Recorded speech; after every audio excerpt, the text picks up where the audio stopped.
ঠিক 17 বছর আগে কিংস ডাউনে নিজের খেলার শেষ ম্যাচটাতে মাশরাফি মাঠ ছেড়েছিলেন বাংলাদেশের লিডিং উইকেট টেকার হিসেবে। লাল বলে সেই পরিসংখ্যানটা আর কেউ পরিবর্তন করতে পারেননি 2026 সালে এসেও। কেউ কি আছো জোয়ান থাকলে হও আগুয়ান। পাকিস্তানের বিপক্ষে মিরপুর টেস্টে তাসকিন আহমেদের দিলেন বার্তা। 50টা টেস্ট ম্যাচের ক্রিকেটের ক্লাবে পা রেখে যেন বললেন বাকি আর কটা। টাইগার পেসারদের দ্রুততম টেস্ট উইকেট ফর্মটাও তুলে ফেললেন তাসকিন আহমেদ মিরপুর টেস্টে।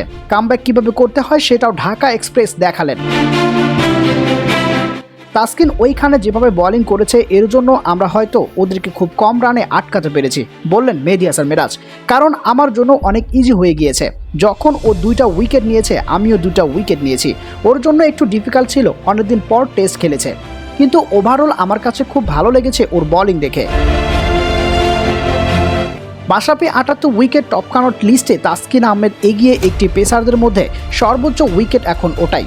তবে বাংলাদেশে যে পেস বিপ্লব হয়েছে তাতে নাহিদ রানা, এবাদত চৌধুরী, খালেদ আহমেদ, হাসান মাহমুদ ওদের হাত ধরে লাল বলেও বদলে যেতে পারে টাইগারদের সামর্থ্যটা।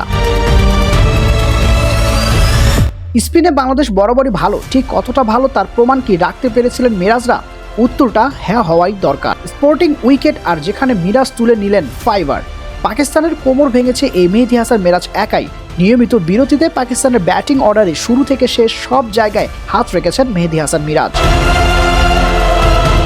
মেহেদী হাসান মিরাজ বলেন, আমি অনেকদিন ধরে আলহামদুলিল্লাহ অনেক কনফিডেন্ট ছিলাম আমার বোলিং নিয়ে।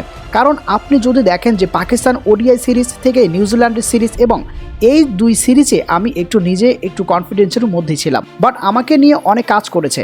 অবশ্যই এই কাজ করার মাধ্যমে কনফিডেন্সটা এসেছে।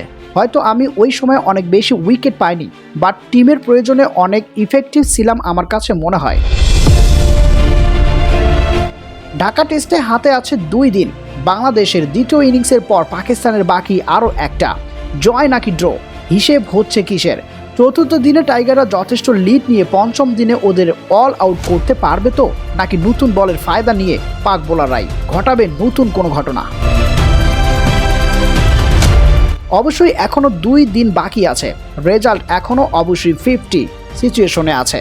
আমরা অনেক বেশি লিড পাইনি এবং আমরা অনেক বেশি রেসপন্সিবিলিটি নিয়ে কাজ করতে চাই। শাহ আলম ইসলাম সাকিব, T100 টিভি, ঢাকা।